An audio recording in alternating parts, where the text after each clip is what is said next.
Shalom, Bapak Ibu yang terkasih dalam Tuhan kita Yesus Kristus. Pada hari ini, Kamis, tanggal 8 September 2022, kembali bersama dengan saya, Pendeta Harming Pribadi.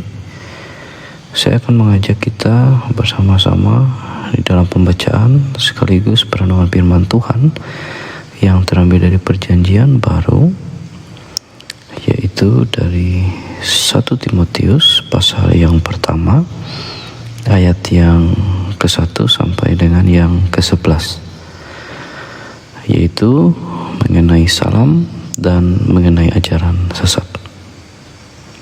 Namun terlebih dulu marilah kita bersatu hati di dalam doa. Ya Tuhan, kembali kami boleh mengucapkan syukur dan berterima kasih. Pada saat hari ini kembali kami bersama-sama boleh merenungkan firman Tuhan, dan dengan kerendahan hati hamba-Mu memohon pimpinan kuasa daripada kebenaran Roh Kudus, agar apa yang pada saat hari ini boleh kami renungkan, kami pertanggungjawabkan di dalam kehidupan kami melalui perkataan perbuatan kami yang benar di hadapan Tuhan. Terima kasih Tuhan, di dalam nama Tuhan Yesus Kristus kami mengucapkan syukur. Amin.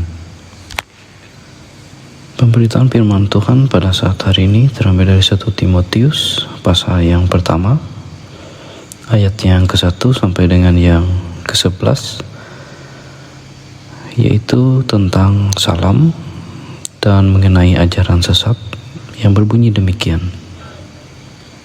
Dari Paulus, Rasul Kristus Yesus menurut perintah Allah, Juru Selamat kita, dan Kristus Yesus, dasar pengharapan kita. Kepada Timotius, anakku yang sah di dalam iman, kasih karunia, rahmat, dan damai sejahtera dari Allah Bapa dan Kristus Yesus, Tuhan kita, menyertai engkau. Ketika aku hendak meneruskan perjalananku ke wilayah Makedonia, aku telah mendesak engkau supaya engkau tinggal di Efesus dan menasihatkan orang-orang tertentu, agar mereka jangan mengajarkan ajaran lain, ataupun sibuk dengan dongeng dan silsilah yang tidak putus-putusnya, yang hanya menghasilkan persoalan belaka, dan bukan tertib hidup keselamatan yang diberikan Allah dalam iman. Tujuan nasihat itu ialah kasih yang timbul dari hati yang suci, dari hati nurani yang murni, dan dari iman yang tulus ikhlas. Tetapi ada orang yang tidak sampai pada tujuan itu, dan yang sesat dalam omongan yang sia-sia. Mereka itu hendak menjadi pengajar hukum Taurat tanpa mengerti perkataan mereka sendiri dan pokok-pokok yang secara mutlak mereka kemukakan. Kita tahu bahwa hukum Taurat itu baik kalau tepat digunakan, yakni dengan keinsapan bahwa hukum Taurat itu bukanlah bagi orang yang benar, melainkan bagi orang durhaka dan orang lalim, bagi orang fasik dan orang berdosa, bagi orang duniawi dan yang tak beragama, bagi pembunuh bapa dan pembunuh ibu, bagi pembunuh pada umumnya, bagi orang cabul dan pemburit, bagi penculik, bagi pendusta, bagi orang makan sumpah, dan seterusnya, segala sesuatu yang bertentangan dengan ajaran sehat yang berdasarkan Injil dari Allah yang mulia dan maha bahagia, seperti yang telah dipercayakan kepadaku. Amin. Bapak Ibu yang terkasih di dalam Tuhan kita Yesus Kristus, melalui firman Tuhan yang telah dibacakan pada hari ini, ada beberapa hal yang begitu sangat luar biasa bagi kita sebagai pengikut Kristus sejati. Sebagaimana yang telah dimohonkan Rasul Paulus kepada yang dianggapnya sebagai anak terkasih dalam persekutuan iman di dalam Kristus, yaitu Timotius. Pada ayat yang ketiga tertulis bahwa Paulus mendesak, atau lebih tepatnya adalah bermohon sesuai dengan tafsiran oleh para ahli teolog, di mana saat itu Timotius masih merasa bahwa ia belum layak, merasa masih junior, dan merasa belum mampu dalam tugas yang begitu berat. Menurut Donald Guthrie, bahwa ada keengganan dalam diri Timotius untuk tinggal di Efesus, yang mana adalah salah satu wilayah dengan gereja Asia terpenting, baik secara strategis maupun kultural. Namun, atas motivasi dan penguatan dari Rasul Paulus serta pertolongan daripada Roh Kudus, Timotius pun bersedia serta dimampukan. Dengan menyimak beberapa tugas pokok tersebut, salah satunya adalah tinggal di Efesus, serta menasihatkan orang tertentu agar mereka jangan sampai mengajarkan orang lain dengan ajaran yang menyimpang dari kebenaran firman Tuhan.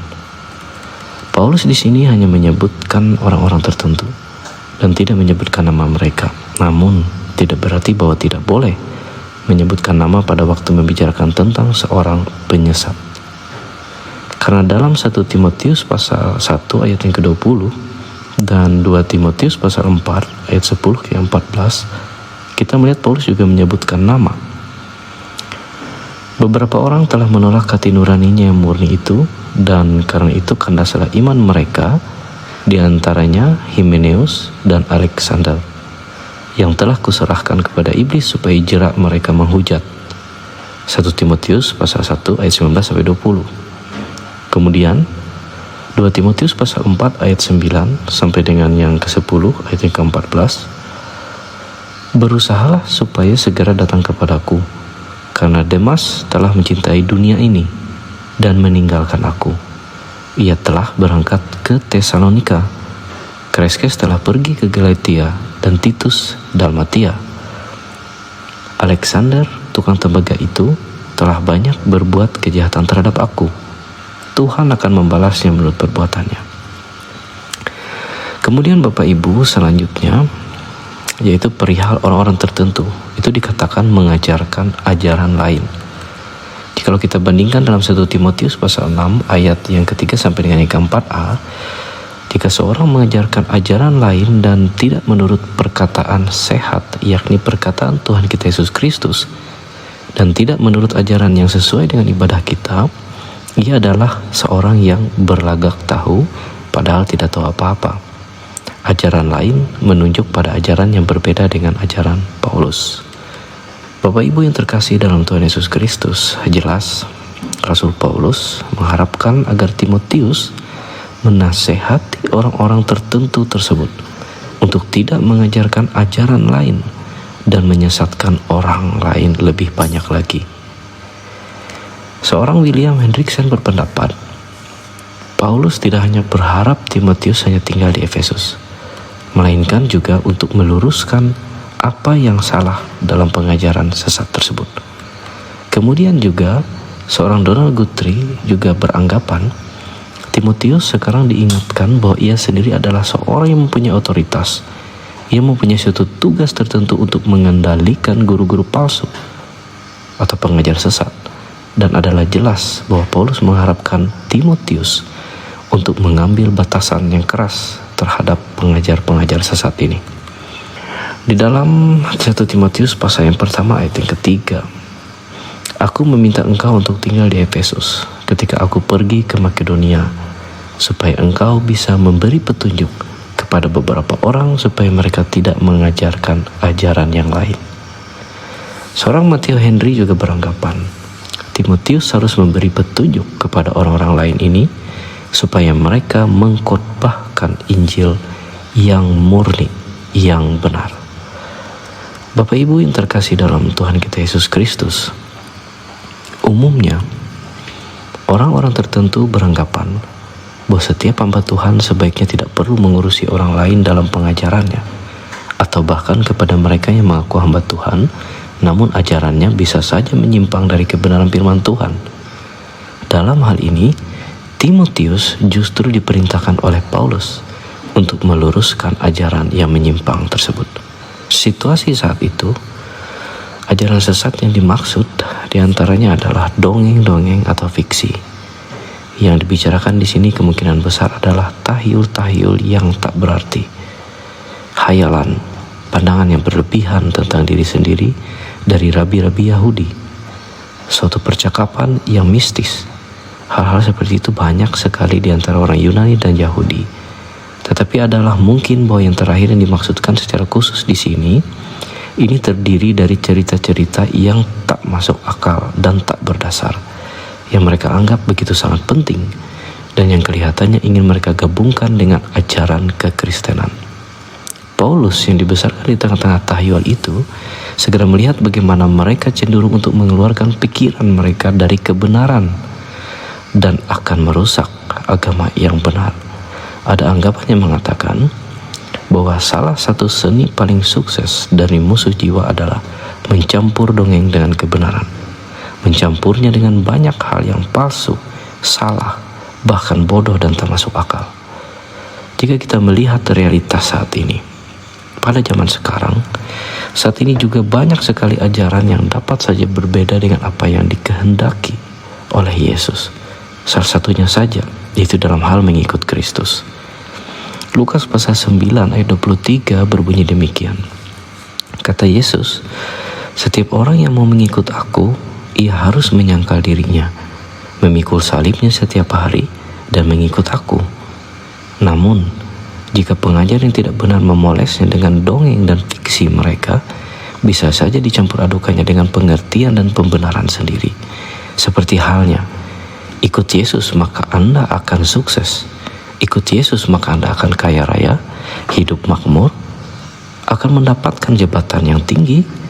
Ikut Yesus maka Anda akan selalu sehat walafiat dan selalu mendapatkan yang diinginkan dalam dunia ini. Bahkan ikut Yesus umur Anda panjang." Padahal jelas Bapak Ibu, ikut Yesus adalah memikul salib setiap hari. Dalam Yohanes pasal 16 ayat yang ke-33 yang berbunyi demikian, "Dalam dunia kamu menderita penganiayaan, tetapi kuatkanlah hatimu. Aku telah mengalahkan dunia." Maka dari itu Tuhan berkata, harus menyangkal diri, karena kedagingan selalu berharap akan kenikmatan di dunia, tanpa mau memikul tanggung jawab dan menghadapi setiap pergumulan serta ujian, bahkan pencobaan.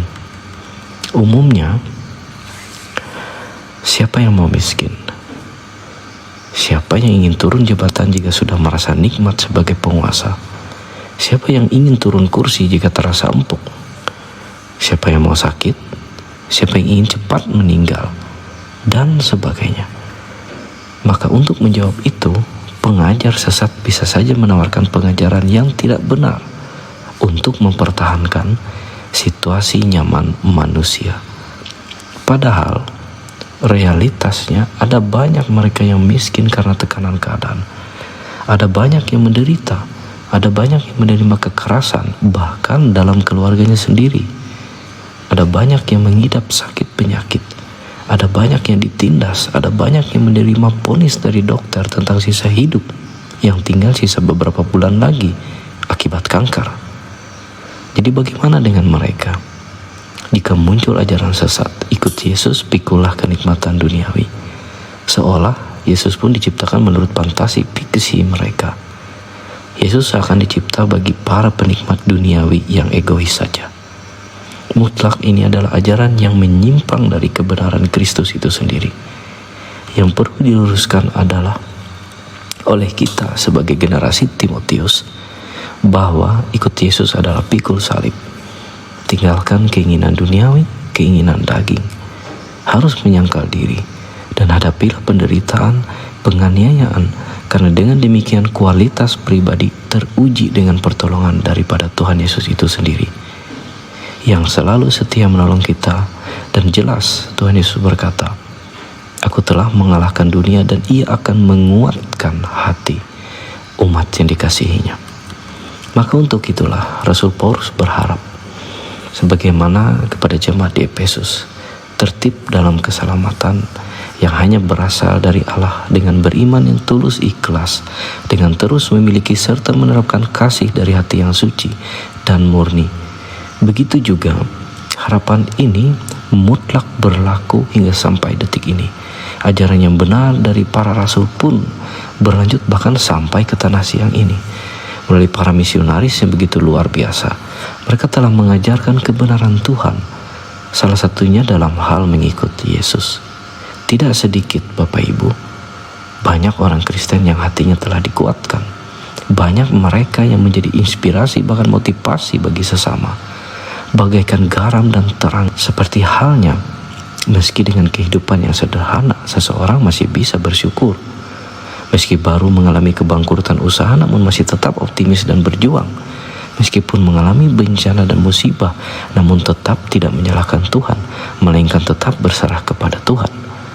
Meski seseorang mengidap kanker, namun masih bisa memotivasi bahkan menyemangati orang lain.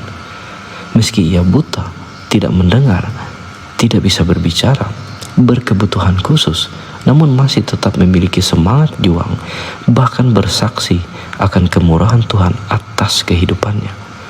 Meski ia sedang terbaring di rumah sakit, bahkan mendekati ajal, namun masih tetap tersenyum sembari memberi semangat kepada anak-anaknya, atau seorang anak kepada orang tuanya. Meski seorang ibu baru kehilangan anak yang dikasihinya karena kecelakaan dan meninggal dunia, namun masih bisa kuat menghadapinya dengan tetap beriman kepada Yesus Kristus. Apakah ada realitas demikian saat ini? Banyak, Bapak Ibu, sangat banyak dalam kehidupan orang Kristen yang sejati. Itulah kualitas pengikut Yesus yang mau memikul salib, menerima penderitaan di dunia, namun masih mampu terus bersyukur dalam keadaan apapun. Bapak Ibu yang terkasih dalam Tuhan kita Yesus Kristus, dalam 1 Timotius pasal yang pertama ayat yang kelima berucap, tujuan nasihat itu ialah kasih yang timbul dari hati yang suci, dari hati yang murni dan dari iman yang tulus ikhlas. Tetapi ada orang yang tidak sampai pada tujuan itu dan yang sesat dalam omongan yang sia-sia. Semoga kita adalah bukan orang yang dimaksud, melainkan adalah sebagai pengikut Yesus yang sejati, yang mau pikul salib, menyangkal diri, siap menghadapi penderitaan dan selalu berpengharapan kepada Tuhan Yesus Kristus sebagai satu-satunya jalan kebenaran, juru selamat, dan kehidupan yang kekal. Amin. Mari kita bersatu hati di dalam doa syafaat. Kita berdoa. Ya Tuhan, kembali kami berserah dan senantiasa bersyukur. Pada saat hari ini kami yakin dan percaya Tuhan telah menguatkan hati nurani kami. Bahkan Tuhan telah memurnikan hati nurani kami, mensucikan dan menguduskannya. Dan Tuhanlah satu-satunya sebagai sumber iman pengharapan kami. Kami yakin dan percaya Tuhan, kami sebagai pengikut Yesus, kami mau memikul salib setiap hari di dalam hidup kami.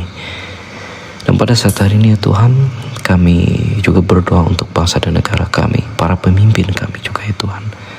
Kami yakin dan percaya mereka senantiasa dianugerahkan kebijaksanaan daripada Tuhan dalam melaksanakan tugas dan tanggung jawab, dan juga hingga sampai di daerah Murung Raya ini ya Tuhan, senantiasa para pemimpin kami boleh menjadi pengikut yang taat dan setia di dalam kebenaran Tuhan.